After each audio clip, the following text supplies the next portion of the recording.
Posso começar?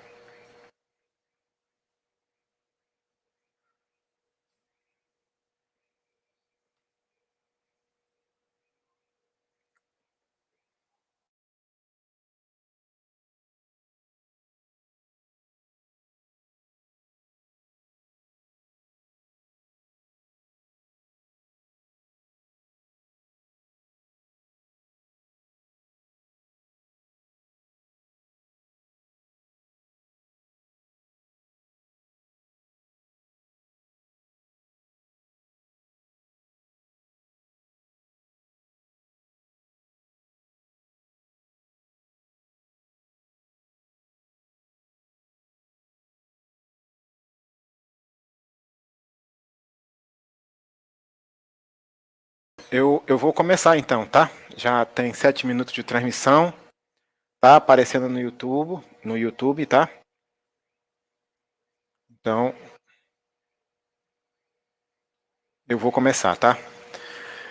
Vamos fazer uma oração antes de começar, então quem está ouvindo aí pode orar comigo. Obrigado, Senhor Deus, porque podemos orar pelas pessoas doentes. Eu quero agradecer pela tua mão poderosa, que o Senhor possa nos guiar, nos proteger sempre. Em nome de Jesus, amém. Deixa eu só colocar mais uma mídia aqui. Eu vou colocar por Facebook também.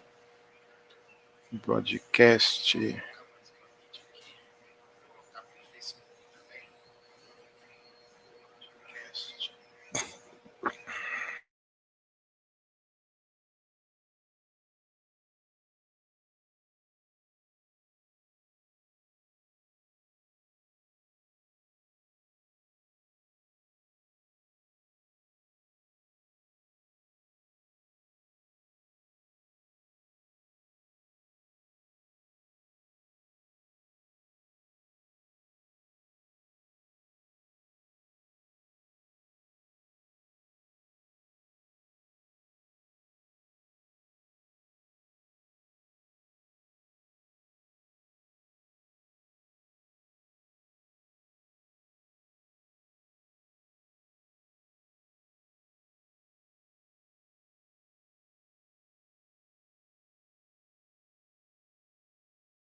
Estamos mudando, então nós já oramos, né? Eu vou continuar aqui então. Hoje em dia, o objetivo desse culto é nós refletirmos sobre as mudanças no mundo e mostrar para as pessoas que ainda existe esperança no meio dessa confusão, dessa tormenta de coisas difíceis que estão acontecendo. Então, as pessoas, nós decidimos aí, como amigos, como colegas familiares, nos reunir, formamos um grupo e fizemos aí 30 dias de oração, exatamente à meia-noite. E aí a minha irmã Gisele, que está aí embaixo, a minha mãe e outras pessoas mais estão aí, alguns que já estão assistindo. Eu acredito que tem agora uma pessoa assistindo só, mas eu acredito que daqui a pouco vai entrar mais gente. E aí eu separei algumas coisas interessantes aqui para nós olharmos. A primeira delas é, hoje em dia, mesmo na hora da morte, as pessoas querem tirar selfie, né? Preferem ver as pessoas morrendo. Eu separei algumas imagens interessantes para a gente refletir. O celular cria raízes na mão das pessoas e ninguém quer soltar mais. Hoje as pessoas são encantadas pelas redes sociais, né? E se distraem e estão caindo num precipício cada vez mais. Hoje, quando a gente fala em livros, as pessoas não sabem mais o que é. E se em algum tempo no futuro, quem sabe, vai ter um livro na rua e as pessoas vão perguntar: o que é isso? É um alienígena? O que é isso? As pessoas estão separadas pelo celular. Então são imagens reflexivas para a gente pensar como o mundo está diferente hoje. Aí, olha, sentado na mesma casa, a mãe de um lado, o filho do outro, o pai tomando café de um lado, olhando o celular, o filho do outro, dormindo separados pelo celular. Os computadores, os dispositivos nos acorrentam de tal maneira que a gente não sai mais da frente deles, né? E essas coisas estão acontecendo com todas as pessoas no mundo, não é uma exclusividade de um ou de outro, as pessoas estão cegas por isso. Os filhos são guiados hoje pela tecnologia para fazer tudo, na escola, em tudo que é lugar. E as redes sociais roubam o nosso tempo. Existe uma briga muito grande para que nós possamos ir atrás. E as pessoas morrem literalmente se não tiverem acesso a um dispositivo eletrônico, se não tiver um Wi-Fi para acessar, estão viciadas na droga da internet. E aí nós estamos alimentando nossos filhos com coisas ruins. Assim está a sociedade, assim está o mundo. Os casais antigamente se beijavam, namoravam, hoje eles ficam nas redes sociais, não tem mais romantismo, não tem mais nada. Você luta para não ficar offline, e é capaz de você dar a sua vida, cair no precipício para ficar online. A água não é tão importante quanto uma rede social. O mundo está acorrentado em redes sociais. As pessoas entram no celular, são inteligentes e muitas vezes ficam bobas, burras, porque não querem mais aprender, não querem mais estudar. Estamos nos acorrentando a um mundo terrível. Mas e aí? É só isso mesmo? Será que tem alguma coisa que a gente possa fazer para que as coisas sejam diferentes? Então, eu quero colocar esse vídeo aqui.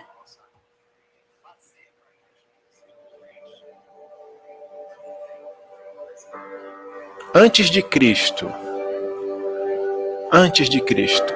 eu era uma pessoa diferente. Essa pessoa era a minha antiga natureza.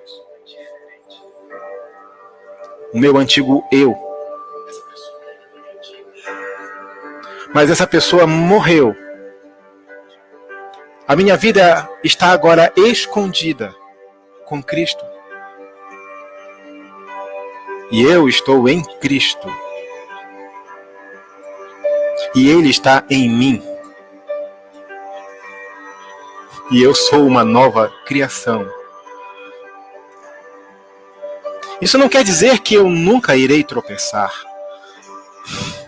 ou retornar aos velhos hábitos, os velhos padrões, mas vou chamá-los pelo que eles são. Velhos padrões. Velhos hábitos de uma velha pessoa. E vou confessá-los. Vou agradecer a Deus pelo seu perdão, farei reparações e seguirei em frente. Não porque dou pouca importância ao pecado, mas sim porque levo a sério quem Deus diz que eu sou.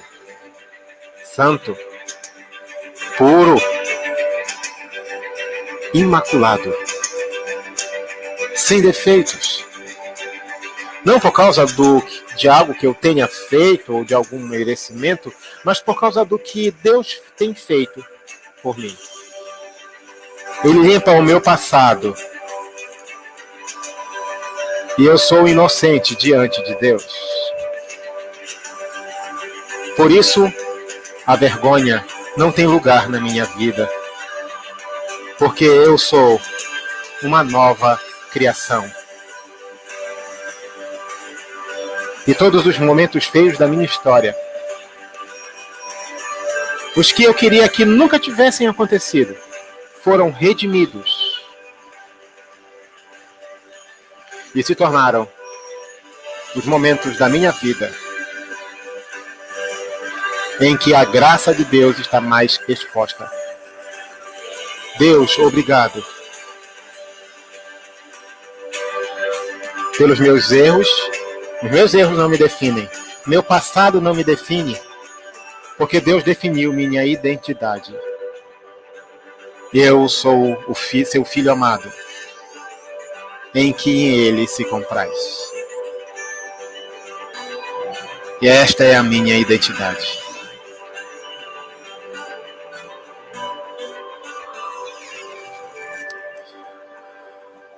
O mundo tem confundido nossa mente e nós muitas vezes esquecemos quem somos, de onde vimos e para onde vamos. Muitos homens querem ser ricos, muitos ricos querem ser reis e muitos reis querem ser deuses. Mas o único homem que foi chamado de filho de Deus quis ser homem. Augusto Cury. Ele tinha todos os motivos para ter depressão, ansiedade, mas nunca alguém foi tão feliz e livre no território da emoção. Jesus, aquele homem simples da Galileia, o homem que Deus fez Senhor, o homem que Deus fez Senhor e Cristo, quando na terra não foi privilegiado com fartura material, mas ele extraiu a riqueza da miséria. Rompeu os parâmetros da matemática financeira, era riquíssimo, embora não tivesse onde reclinar a cabeça. Mergulhou desde a meninice num ambiente estressante, mas expressou a mansidão e a lucidez do seu deserto. Tornou-se tão manso e calmo que, quando adulto, considerou-se a própria matriz da tranquilidade. Por isso, fez ecoar nos tensos territórios da Judéia e da Galileia um convite nunca antes ouvido. Aprendei de mim, porque sou manso e humilde de coração. Nossa paciência é instável e circunstancial, mas a dele era estável e contagiante. Aqueles que o seguiam de perto, não sentiam temores nem abalos emocionais. Sua sensibilidade era tão arguta que quando uma pessoa sofria ao seu lado, ele era o primeiro a perceber e procurava aliviá-la. As dores e as necessidades dos outros mexiam com as raízes do seu ser. E tudo que ele tinha repartia. Era um anti-individualista por excelência. Esse foi Jesus Cristo. Quando tempo da sua vida você perde com problemas criados na sua cabeça, alimentados com os fatais e construídos em cima de suposições que nunca irão acontecer, mate suas neuras antes que essas neuras paralisem você. A tecnologia pode avançar, mas para falar com Deus ainda continua sendo de joelhos. E eu quero fazer uma pergunta para vocês aqui rapidamente. Qual foi uma das promessas de Cristo aos discípulos que viveu aqui nesse mundo? Ele disse antes de ir embora. Lá em São João 14:2 diz assim: na casa de meu pai há muitas moradas. Se não fosse assim, eu vou-lhe teria dito que vou preparar-vos lugar. Jesus deixou claro que ele estava se ausentando da terra, mas ele ia preparar lugar. Lá tem uma segunda pergunta que diz assim, o apóstolo Paulo diz assim, o que diz São Paulo, né? Que Deus preparou para o seu povo. O apóstolo Paulo, em Hebreus 11:16, diz assim, mas agora desejam uma melhor, isto é, uma pátria celestial, para que também Deus se não envergonhe deles, de se chamar seu Deus, porque ele lhes preparou uma cidade. Jesus preparou uma cidade? Sim. E aonde está essa cidade? Em Gálatas 4:26 diz assim, mas a Jerusalém, que é de cima, é livre, a qual é mãe de todos nós. Abraão esperava essa cidade. Em Hebreus 11:10 diz, porque esperavam a cidade que tem fundamentos, da qual Deus é artífice e construtor. João viu essa cidade, João vi a cidade santa, lá em Apocalipse 21:2, a Nova Jerusalém. Existe uma cidade, essa cidade tem 12 fundamentos, lá em Apocalipse 21:14. O apóstolo João foi uma das únicas pessoas na Bíblia que viu a cidade santa. A outra pessoa, possivelmente, que viu essa cidade foi Moisés, que foi apresentado o santuário que tem dentro dessa cidade para ele. Mas João deixou descrito que ela tinha 12 fundamentos. Não foi só isso, ele disse também que ela tinha largura, altura e as medidas. 600 quilômetros de cada lado, 12 mil estádios, 360 mil quilômetros quadrados. É uma cidade gigante. Ele mediu o muro da cidade e o muro tinha 144 côvados. Eu fiz uma tabelinha aqui comparativa das maiores cidades do mundo. A maior cidade o nome dela é Quatsup, fica na Groenlândia. Ela tem 660 mil quilômetros de superfície de extensão, tá? Essa é a maior cidade do mundo, tá? Ela tem uma população de 17 mil pessoas. Agora é interessante aí que nesse mapa aí das maiores cidades do mundo aparece aí Altamira como a terceira maior cidade do mundo. Ela tem 159 mil quilômetros quadrados, 84 mil, ela tem 0,5 pessoas ocupando a cidade. Ou seja, então você vai perceber aí que a ocupação da cidade, assim, cada quilômetro quadrado tem 0,027 habitantes. Lá na França, nessa cidade Quatsup. E aí a gente vê Altamira aí que tem 0,5 pessoas a cada quilômetro quadrado. Então tá aí o mapazinho da cidade Quatsup, que fica na França, né? Ela é, na verdade, na Groenlândia, a Dinamarca é a maior cidade em território. A sua área é, maioria dela, inabitável, por se tratar na Groenlândia, um dos países mais congelados do mundo. Aí eu peguei também as maiores cidades do mundo em termos de população. Aí o Japão, ele tem aí, a cada quilômetro quadrado, ele tem 4.400 pessoas por quilômetro quadrado, ali na última coluna. Depois vem a Indonésia, na cidade de Jakarta, né, na área urbana de Jakarta, que tem aí 9 mil e poucas pessoas aí, tá? Então, aí eu vou falar assim, olha, a população de Tóquio hoje está em 9,273 milhões de pessoas, isso em 2015, né? E ela tem uma área de 2.178 km quadrados. Então, Tóquio, eu vou comparar Tóquio, que é a cidade maior do mundo em termos de pessoas, com a cidade de Quatsup. A população de ambas as cidades e os quilômetros quadrados de cada cidade. Eu tenho 4 mil pessoas em Tóquio a cada quilômetro quadrado e tenho em Quatsup 0,03 pessoas a cada quilômetro quadrado. Ou seja, eu tenho uma cidade que é imensa em termos de território, sem ninguém, e tenho uma cidade pequenininha em termos de território, cheia de gente que não cabe, assim, é muito apertado Tóquio, né? Agora, deixa eu fazer uma pergunta para você. Se a cidade é tão grande assim, o muro da cidade, ele é semelhante a ouro puro. Vidro transparente, segundo Apocalipse 21:18. Diz assim, a fábrica de seu muro era de jaspe e a cidade de ouro puro, semelhante a vidro puro. Em outras versões fala que até o muro é de ouro também. E os 12 fundamentos é pedra preciosa, também valiosíssima, transparente e pura. E as 12 portas são 12 pérolas gigantes de um muro de 65 metros de altura. O nome das 12 tribos de Israel também estão escritos nessas portas. A praça da cidade de ouro puro, como vidro transparente, Apocalipse 21:21.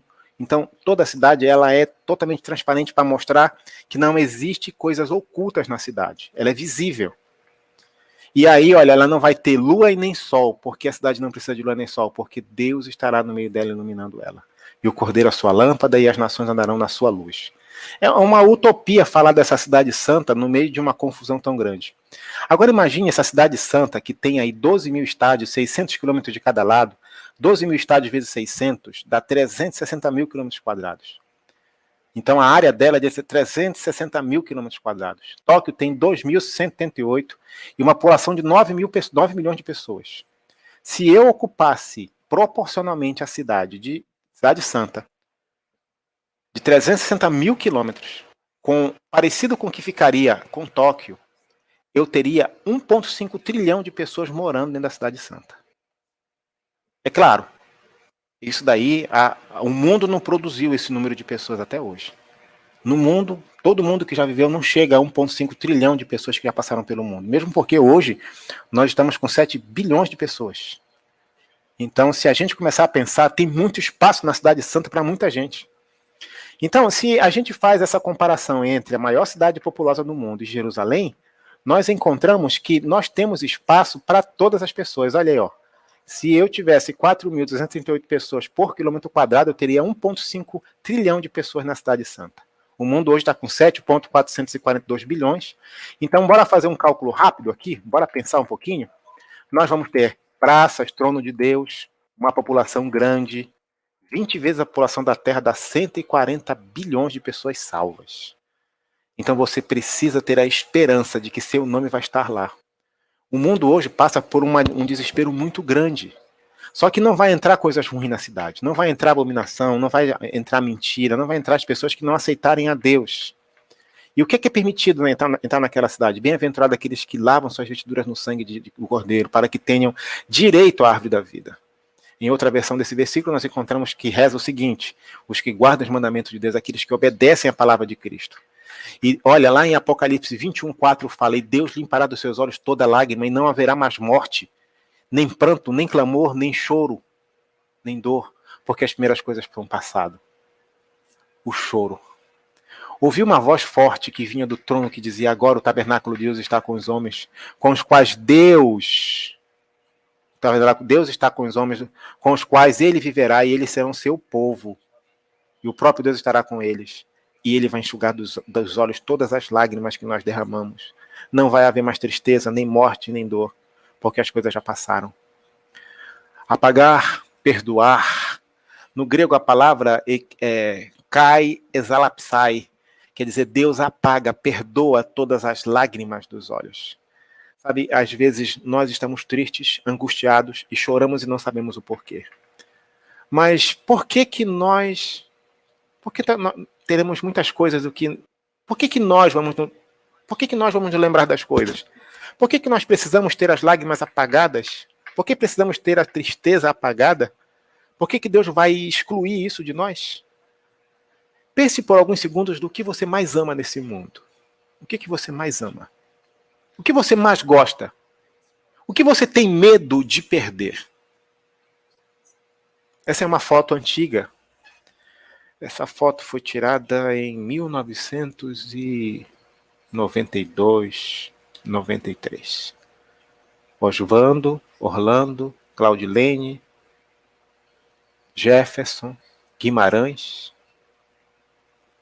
Jean e eu. Eu tô bem aqui, ó. Esse sou eu. Esse era um acampamento dos desbravadores. Essa foto me faz chorar. Essa foto me traz muitas lembranças. Eu me lembro quando a gente tirou essa foto. O meu lenço estava molhado. A gente tinha passado a noite preparando o acampamento para todo mundo. Aí o pessoal disse: vamos tirar a foto. Aí eu corri para pegar o lenço. Abaixei ali rapidamente. Esse grupo aí era o grupo da direção do clube. Por que choramos? O que emociona você? Jesus chorou algumas vezes na Bíblia. A Bíblia diz em São João 11:35 que Jesus chorou. Mas por que Jesus chorou? Ele chorou 2 vezes. Ele chorou por Lázaro. Ele chorou por Jerusalém. E você vai chorar talvez com as coisas que vão acontecer no céu. Eu quero agora elencar 5 coisas que podem acontecer no céu. A primeira: quando você chegar no céu e você se tocar, você vai sentir o seu nariz, a sua orelha, você vai sentir o seu cabelo. E você vai dizer: eu consegui! Meu Deus! Eu estou no céu! A tristeza acabou, tudo acabou. Você se encontrar no céu vai ser talvez a maior surpresa inesperada que você vai ter. Mas existem outras coisas que vão acontecer. Você vai, depois de algum tempo, passar essa euforia da alegria de estar no céu, você vai começar a olhar para os lados e vai ver assim: cadê o pastor? Cadê o padre? Cadê a freira? Cadê aquele homem rico, bom, aquela pessoa pobre, humilde? Cadê aquela pessoa que parecia tão boa, ajudava tanta gente? Por que ela não está aqui? E você vai começar a ter dúvidas. Por que ela não está lá? E aí você vai descobrir, essa vai ser uma surpresa também. Agora você vai encontrar algumas pessoas que você não esperava. Talvez um bandido que lhe assaltou, um inimigo que você tenha, uma pessoa muito ruim, talvez, eu imagino na pior dos cenários, assim, Adolf Hitler, ou um bandido, Fernandinho Beiramar, alguém que já morreu, um traficante. De repente a pessoa, você procura e você vai encontrar essa pessoa no céu. Mas esse cara no céu, essa pessoa não merecia vir para o céu. Por que ele veio? Por que ele está aqui na Cidade Santa, nesses muros de vidro transparente, nessa praça toda transparente, pura? Por quê? E essa é uma surpresa também. E você vai descobrir que ele, lá no último momento, como ladrão na cruz, pediu perdão dos pecados e aceitou a Jesus. E Jesus disse: hoje estarás comigo no paraíso. E estava lá. Eu tenho mais um videozinho aqui. Ao se esfriarem as cinzas da destruição, os habitantes de todo o universo erguem suas vozes em louvor a Deus, pois o reino de terror de Satanás foi banido para sempre.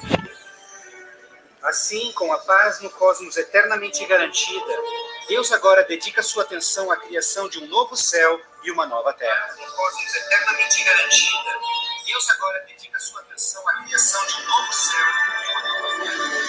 Eternamente garantida, Deus agora dedica sua atenção à criação de um novo céu. Eternamente garantida. Vejo então um novo céu e nova terra.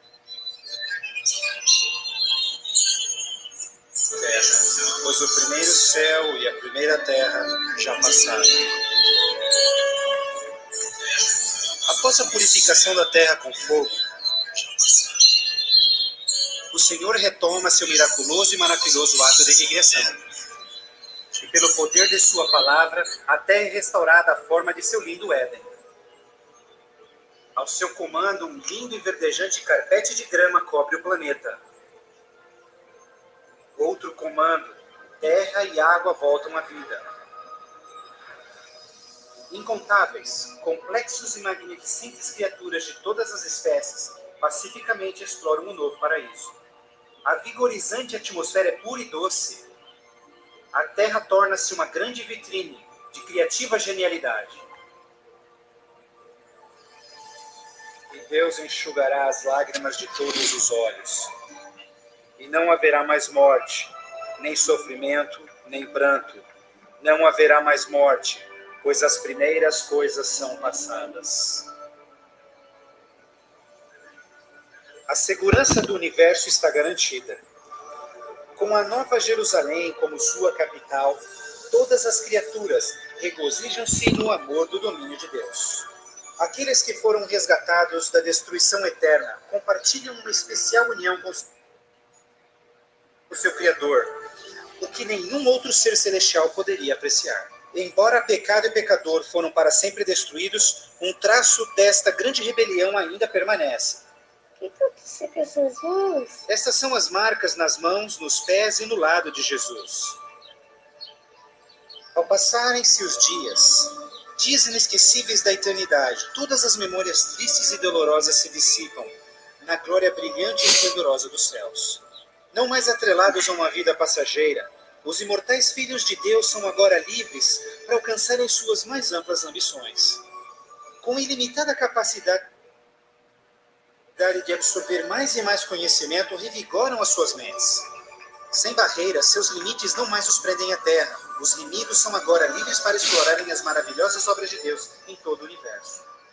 O céu é um lugar de perfeita paz e harmonia, onde o amor por Deus e pelos outros preenche todos os corações. A Bíblia promete que este reino pode ser seu eterno lar. Jesus deu-se em sacrifício na cruz para oferecer-te perdão e vitória sobre o pecado. Mais que qualquer coisa, Jesus quer que você viva com Ele neste novo lar. As surpresas do céu, as 3 surpresas, você estar lá. A primeira surpresa é você estar lá. A segunda surpresa é você, quem tinha certeza estaria, não está. A terceira surpresa é você encontrar pessoas que você nunca imaginou estarem no céu. Mas não para por aí, não. Ainda tem mais uma surpresa. Depois que nós sairmos na Cidade Santa, que a terra vai ser renovada, nós vamos encontrar as pessoas que eu amo. Pela última vez eu vi fora da Cidade Santa. A Bíblia descreve essa cena como sendo uma cena terrível, em que pessoas que estavam ali, que deveriam estar no céu e não entraram no céu, estarão do lado de fora da cidade. Sabe, eu gosto de pensar da seguinte maneira. Você já viu um algodão ensopado de álcool? Se eu der um algodão ensopado de álcool para alguém e disser assim, eu quero que você queime apenas o álcool, eu não quero queimar o algodão. Isso não é possível. O álcool está embebido no algodão e ele vai queimar esse algodão. E por essa razão é importante a gente pensar assim: o pecado, ele não pode estar envolvido em nossas vidas, porque quando Cristo vier, ele vai eliminar o pecado. E quem tiver agarrado ao pecado vai acabar sendo eliminado também. E nesse momento Deus vai mandar descer fogo do céu e ele vai consumir as pessoas na terra. Isso é muito triste. Você vai ver a pessoa, talvez, a última vez, do lado de fora da Cidade Santa. Seus olhos podem se cruzar com ela. Isso pode acontecer. E você vai ficar muito triste. Mas sabe, a última surpresa no céu será a conversa que você vai ter com pessoas que você nunca imaginou. Vamos imaginar por alguns segundos que você sai da Cidade Santa, está do lado de fora, e aí você começa a andar pela terra renovada. Tudo lindo, maravilhoso. E ao andar pela terra renovada, você ouve de longe um homem contando uma história, falando assim: então eu andava com Deus. E de repente eu já não estava mais na terra. Eu já morava com Deus. E aí alguém pergunta: como é seu nome? E você ouve de longe: Enoque. E você chega perto. E aí depois alguém chega ali e diz: eu tentei fugir de todas as maneiras para não seguir a Deus. Mas acabei que Deus ele me pegou num dia na sarça ardente e me convenceu a libertar o povo de Israel. E você fica ouvindo aquela história. Aquele homem gesticula, ele está contando como foi ser Moisés na terra. Enoque contou como foi a vida dele. Moisés conta como é que foi a vida dele. Daqui a pouco chega Davi, conta como foi enfrentar Golias, e você fica ouvindo. Você senta na grama da cidade, da praça, do lugar que você está, e fica admirado, porque essas histórias estão na Bíblia, dessas pessoas. E você leu essas histórias, mas agora você começa a ouvir essas pessoas contando essa história para você. Isso pode acontecer. Esse tipo de coisa pode acontecer só no céu. Daqui a pouco chega Elias, conta como foi viver como Elias, como foi enfrentar os profetas de Baal, como foi fazer o fogo queimar pedra. Daqui a pouco chega Salomão, chegam todos os heróis, Gideão, chega também Jó, chega Isaías, e a roda vai crescendo, todos estão ali reunidos e começam a contar as suas próprias experiências. E você começa a ouvir atentamente tudo isso. Olha, essa esperança de estar no céu é maravilhosa. Ela é o que deve nos motivar aqui na Terra, para que nossa vida não perca o sentido, para que a gente ganhe uma razão e um gás a mais de querer viver. Nós, muitas vezes, não entendemos o porquê das coisas acontecerem aqui. Mas quando você olha para a Bíblia, você entende a razão. E você ouve aquelas histórias todas e fica maravilhado. Daí a pouco entra Mateus e conta: olha, eu estava na porta da cidade cobrando imposto, e Jesus me olhou com um olhar cortante, e ele disse: vem, segue-me. Eu olhei para o dinheiro que estava dentro das aljavas, e ali fiquei pensando, olhando para Cristo, mas eu não tive dúvida que ele era o Filho de Deus. Eu larguei tudo e segui a ele. Daqui a pouco Pedro e Tiago, que estavam no barco pescando, contam: nós estávamos pescando quando Jesus nos chamou e nós largamos tudo para seguir a Cristo. E todos começam a contar suas histórias. Mas você percebeu uma coisa interessante: todos contaram também como é que foi morrer. Eles contam. Isaías conta que foi cerrado ao meio. Davi conta que morreu de velho. Mas os apóstolos todos morreram de forma terrível. Pedro conta como foi ser crucificado de cabeça para baixo. Bartolomeu como foi ser flechado. E tantos outros começam a contar suas histórias terríveis. João Batista conta como foi colocar a cabeça sobre o tronco de uma árvore e alguém decepar sua cabeça. Mas eles não contam das suas mortes com tristeza. Eles dizem assim: pode ser que isso aconteça.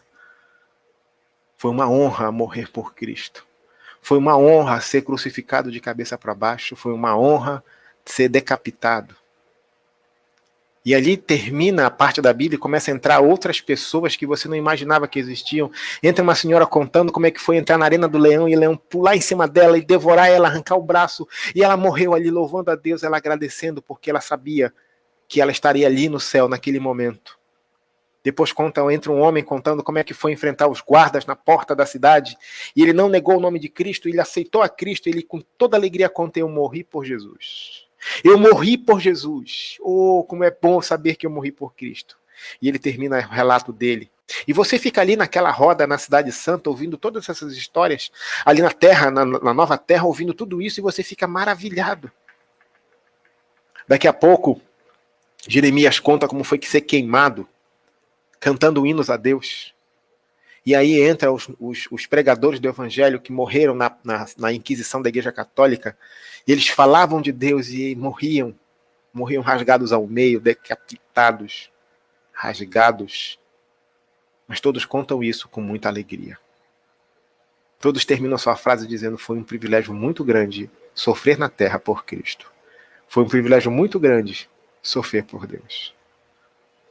Só que a fila anda. Eu imagino eu nesse dia lá. Eu estarei lá, se Deus permitir, vou estar no céu, eu acredito, eu luto por isso. Se eu não tiver, eu lutei muito. Eu quero vê-los contando essa história. Quem sabe até eu provoque essa cena, provoque essa situação perguntando para um e para outro. Vai chegar a minha vez de contar a minha história. E eu vou dizer assim, vão perguntar: e aí, como é que é a tua história? Talvez eu diga naquele dia: bem, não foi lá essas coisas. Na verdade, eu nem morri por Cristo, né? Não foi lá essas coisas. Eu nem morri por Cristo. Eu ficava acomodado em casa, não queria nem ajudar as pessoas. Eu não sofri o suficiente por Jesus. Eu não fiz o que devia ter feito. Eu me neguei. Eu fui egoísta. Eu fui presunçoso, arrogante. Na época da pandemia, eu fiquei isolado e não falava muito de Deus.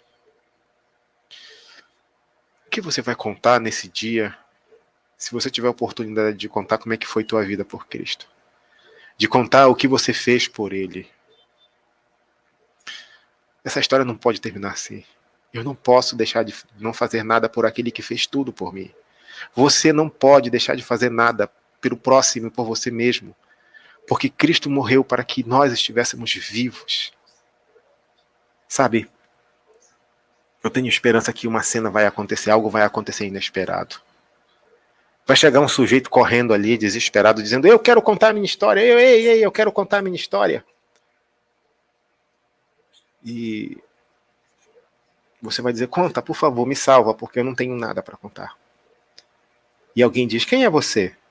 Eu sou o ladrão na cruz. Então, ladrão, conta a tua história, alguém fala. E ele diz: bem, vocês sabem, eu não tive tempo. Eu morri na cruz. Eu não tive tempo de viver uma vida por Cristo. Ele mesmo disse que ia encontrar comigo no paraíso. Eu morri e logo em seguida acordei. E agora estou aqui e eu quero contar isso. Porque eu não fiz nada que eu pudesse para estar aqui. É isso mesmo. Você não faz absolutamente nada para poder merecer o céu. E você não vai lá para poder dizer se você fez algo por Cristo. Você não vai para o céu para contar a sua experiência. Você vai para o céu porque Cristo morreu por mim e por você. E você só precisa aceitá-lo como Salvador. Você precisa crer que Ele é o grande Salvador da humanidade. E nada mais importa. Nada mais faz a diferença de nada. Nada mesmo. E quando você olha para tudo isso, você entende que Deus é a pessoa mais importante que deve estar nas nossas vidas. A pergunta que eu faço é a seguinte: você realmente ama a Cristo? Você deseja amá-lo? As surpresas no céu são essas. A nossa esperança é a volta de Jesus. E a Bíblia diz que quando Jesus voltar, todos nós, que aceitamos Ele como Salvador, seremos salvos.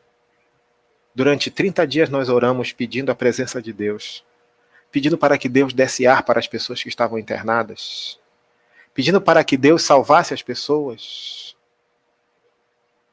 E Ele fez alguns milagres, mas nós perdemos algumas pessoas nessa batalha. Algumas pessoas morreram. Sabe, a minha esperança é que quando Cristo voltar, nós encontraremos com eles.